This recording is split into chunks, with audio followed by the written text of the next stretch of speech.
دنیا بھر میں آپ دیکھ رہے ہیں، ویلفیئر اسٹیٹ میں بھی آپ یقیناً گئے ہوں گے، تو کیسے جی فلاحی ریاستیں بنتی ہیں اور بطور قوم اور بطور لوگ اس میں ان کا کیا کردار ہوتا ہے؟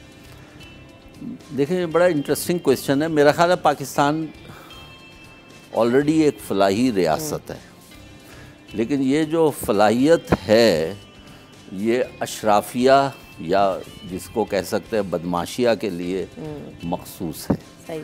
تو ایک فلاحی ریاست میں کیا ہوتا ہے، اس کے اندر ان کے لیے گراؤنڈز ہوتے ہیں، کلبز ہوتے ہیں، مراعات ہوتی ہیں، فری پیٹرول ہوتا ہے، فری انرجی ہوتی ہے. تو یہ اس خاص طبقے کے لیے رولز اینڈ ریگولیشن بنائے جاتے ہیں، قانون کے اندر آسانیاں ہوتی ہیں. تو وہ جو فلاحی ریاست ہے وہ اس اشرافیہ کے لیے تو موجود ہے.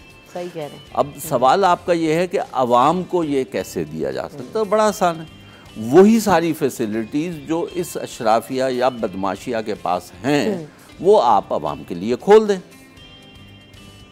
جو نہیں دے سکیں گے ظاہری بات ہے وہ تو مخصوص طبقہ ہے، تو وہ ان سے لے لی جائے اور اس کو ڈسٹریبیوٹ کیا جائے. سمپل.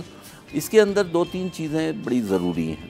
یہ تو تھوڑا سا میں نے بڑے سمپلی آپ کو بتایا ہے کہ فریم ورکس یہاں موجود ہیں. صحیح. یعنی کہ ان کے لیے قانون میں آسانی ہے.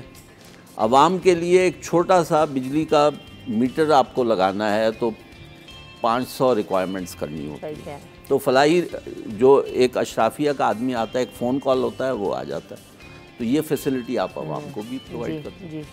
اسی طرح کبھی مقدمے میں پھنس جاتے ہیں آپ، تو ایک فون کال آتی ہے یا کچھ لین دین ہوتی ہے تو آپ قتل کریں اور نکل جائیں. ایون ڈی ایس پی کے بیٹے کا قتل کریں تو آپ چھوٹ جاتے ہیں.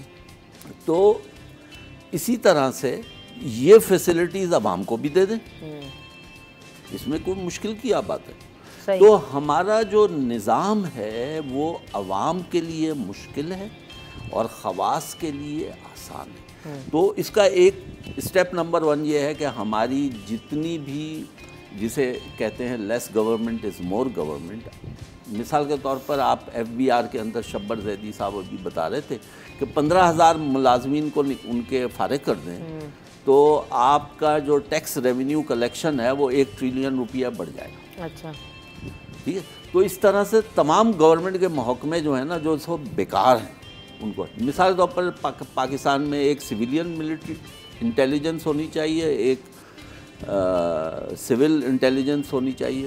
اس کے علاوہ یہ جو 30-40 آپ کو پتہ ہے 30-40 انٹیلیجنس ایجنسیز ہیں پاکستان میں، ان سب کو بند کر دیں.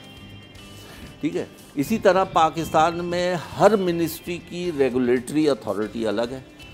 تو وہ یا تو ریگولیٹری اتھارٹی کو ختم کر دیں یا منسٹری کو ختم کر دیں. بیسیکلی میرا مقصد یہ کہنے کا ہے کہ ہمارے ہاں جو کاغذی کارروائی اور جو اشرافیہ کے لیے آسانیاں پیدا کرنے کے لیے جو بیوروکریسی کا وہ ہے اسٹرکچر ہے، اس کو آپ جب کم کر دیں گے تو آسانیاں ہو جائیں گی. اس کے لیے آپ کو قانون میں آسانیاں پیدا کریں گے. ایک دیکھیں ہمارے یہاں کرے گا وہی جو بدماشیہ جس کو آپ نام دے رہے ہیں نا، بدماشیہ کیسے کرے گا؟ جب ساری مراعات لے رہے ہیں، ساری فیسلٹیز لے رہے ہیں، سارے پرکس انجوائے کر رہے ہیں، تو آپ سمجھتے ہیں کہ وہ کریں گے؟